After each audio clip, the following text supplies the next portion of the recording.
Biden officials call out Joe Rogan over vaccine comments. Did Joe Rogan become a medical doctor while we weren't looking? Well, no, he didn't, ladies and gentlemen. In fact, he's a comedian. He's a podcaster. He's a UFC commentator. And I don't think that he was going out there giving advice to everyone. It's not like people are listening to his show for medical advice. This is not Dr. Oz or fucking daytime television. It's not like Rogan went on TV and said, this is my opinion and this is what you should do. He was just basically putting forth his opinion on a fucking comedy podcast.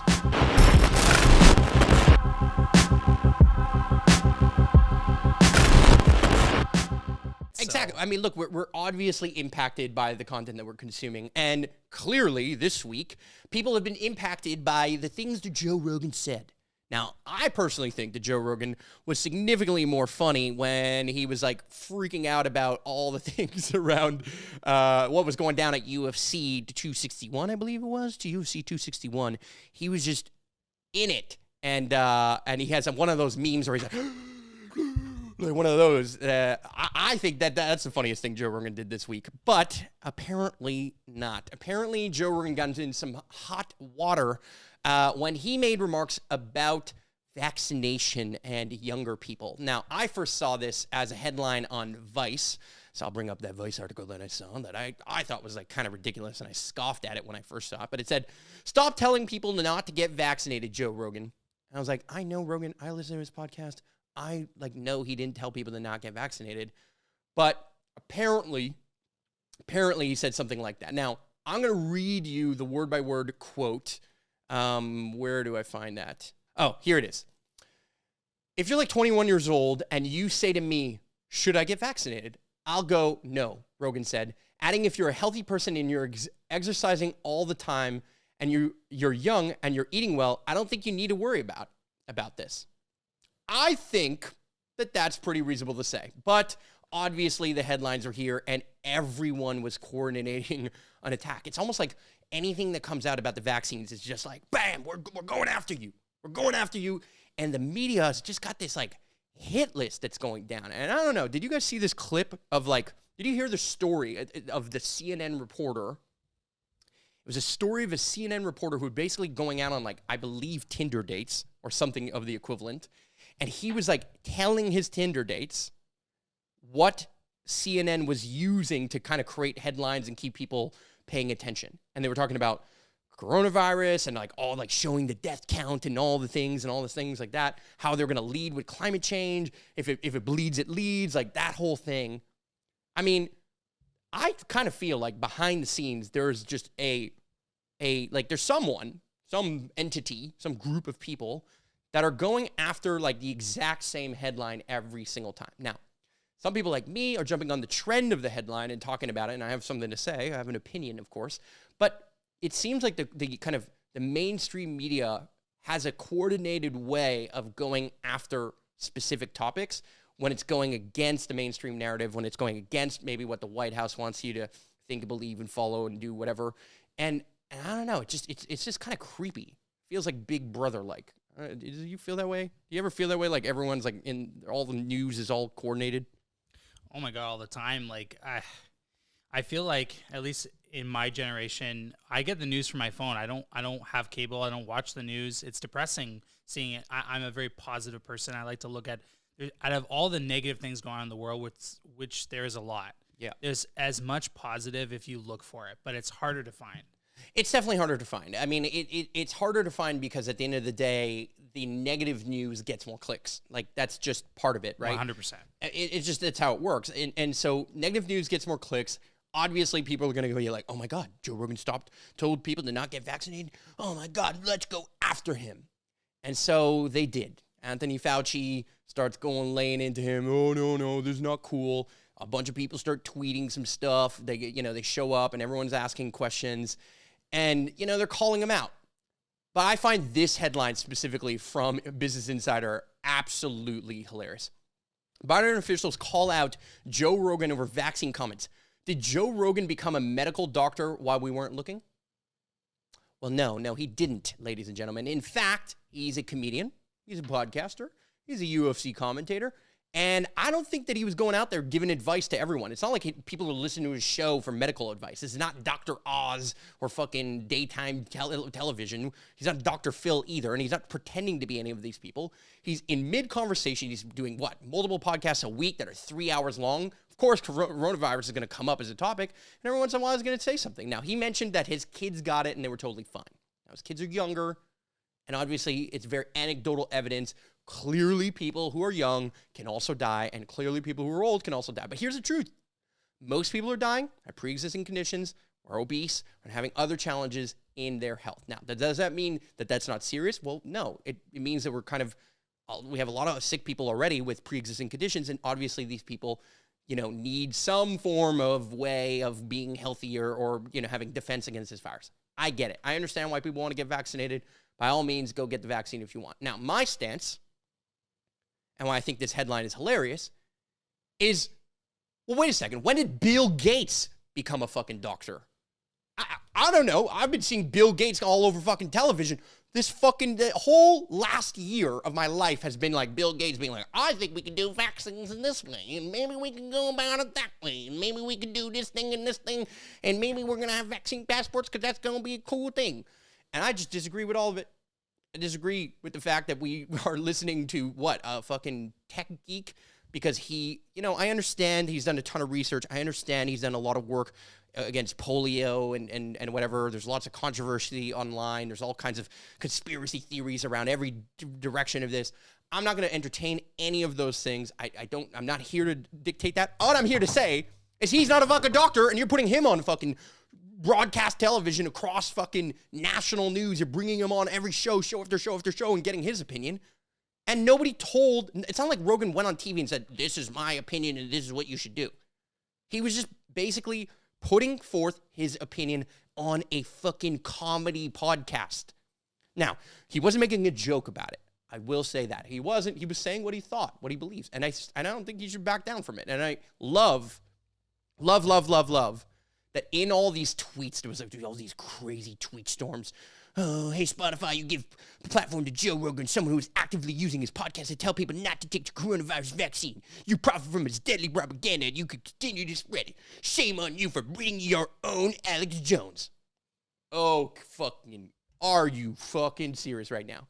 So Joe Rogan says, I think if you're young, you maybe don't, and you're healthy, maybe you don't really need to worry about it. That's propaganda. That makes him on Alex Jones level.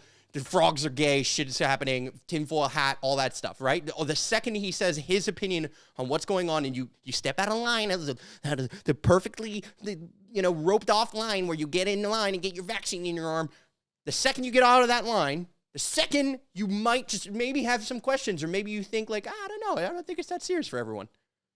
The second you even consider that thing, people start tweeting, Hey, Spotify, right now you're complicit in continuing the harm of this pandemic, and we all know it. It's time for you to do something about Joe Rogan. People who take health advice from Joe Rogan deserve whatever happens to them. I fucking like that tweet. Yeah. Yes. What the fuck is going on? Like, how could we possibly be holding somebody like Joe Rogan accountable for the things that he says in his podcast around the virus when he's not telling you what to do? He's not impeding your rights or your freedoms. In fact, I think what his message is to some degree is, hey, make a decision for yourself. Like, my body, my choice.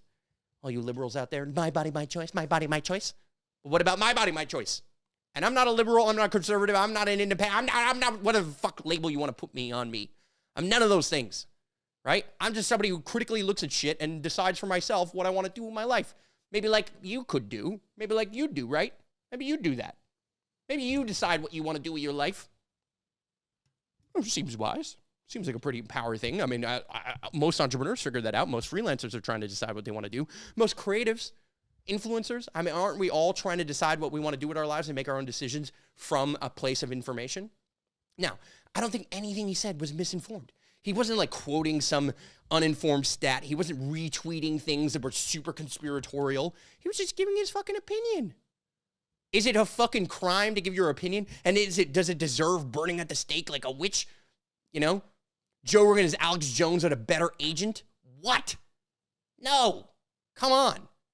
And If anything, fucking, he's crushing it. He's doing so good. This guy has done so much to support the health and well-being of people. Joe Rogan has saved more lives than anything he might have said about the coronavirus would have fucking destroyed. 100%. And I think that there's a huge amount of people that are younger that don't really want the vaccine. I think we're very health conscious. We're in a different kind of mentality, and we don't feel that scared. And I think that's vindicated and justified that they don't have to be that scared. Now, is that true for everyone? I've been hearing a lot the concept of if you don't get vaccinated, you're selfish. Ooh, okay, let's unpack that one, ladies and gentlemen. If you don't get vaccinated, you're selfish. Well, here's the thing. If you got vaccinated and you think I'm selfish if I don't want to, and I'm not even saying I don't want to, I'm just going to say I want the choice. That's what I want, right? I believe people should have a choice. And I do not believe that we should be forced to be vaccinated, and I do not believe that we should have vaccine passports. That's my stance. Now, somebody not wanting to get vaccinated based on whatever they read, whatever information they have, whatever feeling they have, is their choice. I believe we should stand for that. Is that selfish?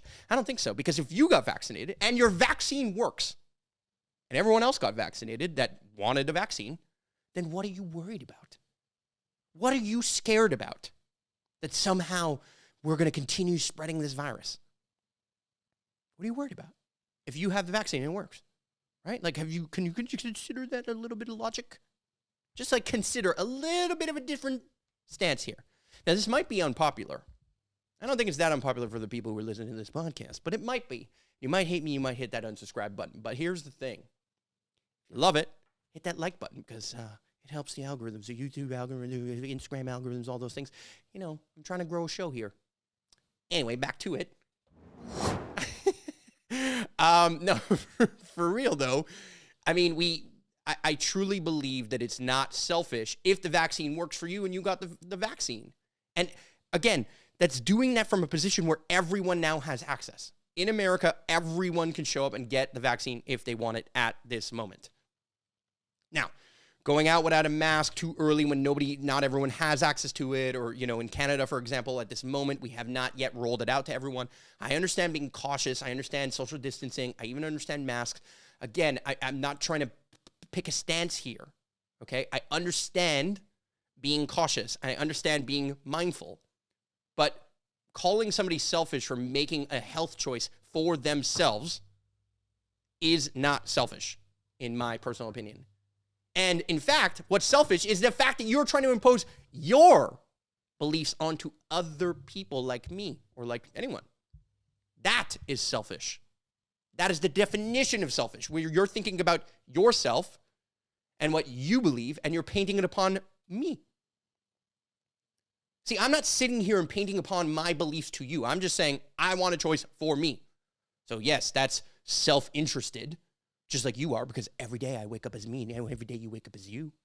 Unless, well, what, do you not wake up as you sometimes? Because that might be a little, you might want to get that checked out.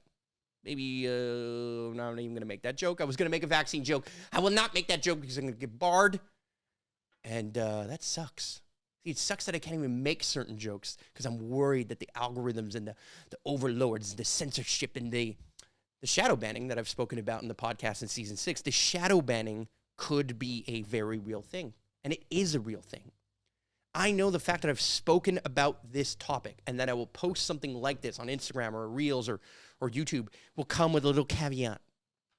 Get your information here. I'm even getting information from freaking Uber Eats. Uber Eats is sending me like, here's the facts about vaccines. And I'm like, what the fuck? What the fuck is Uber Eats? Why are you sending me this shit? Like, why are we getting our information from a bunch of different people? And then all of a sudden when a comedian says his opinion, we're blasting him and saying that Spotify's fucking, full of shit and we have to do something about it. I just don't think that that's fair. I don't think it's fair that someone like Rogan is being put on blast for this. I really don't. I don't. I just, look, this show is clearly informed and inspired by Rogan. I obviously admit the bias that I have, somebody who I'm a fan of. who for years has made very entertaining, very compelling, very inspiring, eye-opening, and some level of question everything like content. He has people that he doesn't agree with on. He has people who have like done all kinds of different things, all to hear their perspective and create a platform where people can have open and honest discussion and bring forth their opinions. Whether they're right or wrong, it is their opinion. We're not here to judge everyone for whether they are right or wrong. You get to determine what right or wrong looks like for you. And I think we lost our way when we started to try and paint upon all things this challenge. And I believe in Canada here, we're introducing a bill called, I think it's C10, if I'm not mistaken. It's Bill C10, which is about like creating, essentially creating a layer between streaming services like Netflix, YouTube, Disney, whatever, where the Canadian government can filter the information. What? Wait, what? We're now let the government determine what is fake news or not fake news? So we were worried about Facebook doing it, or we were worried about social media platforms and them determining such, but now we're going to have state-sponsored version of that? So we're going to have 2 layers of filters now. Well, 3. 1, the journalist and the people who the journalist, they're boss of the journalist, and then the networks kind of filter. Then 2, social media platforms and their filters. And then 3, the state filter? I don't know if I can trust anything I'm going to read anymore. And that's kind of scary. It feels like sometimes we're on the verge of some challenging process around fake news. And I don't have an answer to this because there is fake headlines. There is things that people mobilize around that are fake. And there are things that have rallied people in ways that quote unquote could be dangerous. Pizzagate comes up to mind, right? Whether Pizzagate was real or not, I don't know. I have no idea what was going on in some pizza shop in some place I've never been to. I don't know. But I think it's interesting that we would investigate conversations around topics, right? I think it's interesting that we can allow untruths to have some space to function or some space to be talked out, because sometimes those things that were untrue or conspiracy theories were actually turned out to be true. Like, that's how we uncover stuff. So to determine whether something is true or not, and at what stage do you determine something is true or not, is a very slippery slope. And I'm just worried that, companies like Spotify, who get pressured now because Rogan has a platform on them. Rogan is the fucking platform. Are you kidding me? Rogan doesn't need Spotify. People were listening to his shit before. He just needs a fucking website and everyone's going to go fucking listen to it. It doesn't matter if it's on Spotify or fucking YouTube. He's the most popular podcast on the goddamn planet. You think he needs a fucking platform and it's Spotify is helping him? Yeah, they helped him by signing him a fucking $100+ million check or whatever it was. But the point is, he has a big enough platform and he deserves to speak what he feels and his opinion. It's not gospel. And in fact, gospel is even a bad terminology because it's not that gospel is like true or scientific either, right? But it's not science. It's not like he published some science paper and said, here's my study and this is what we should do. He's not running for office. He's not a political leader. He's not a head of some public organization. He's a private citizen voicing his private opinion. Yes, publicly. Yes, publicly voicing that opinion, which people choose to themselves listen to and choose to filter and bring whatever filter they want for themselves.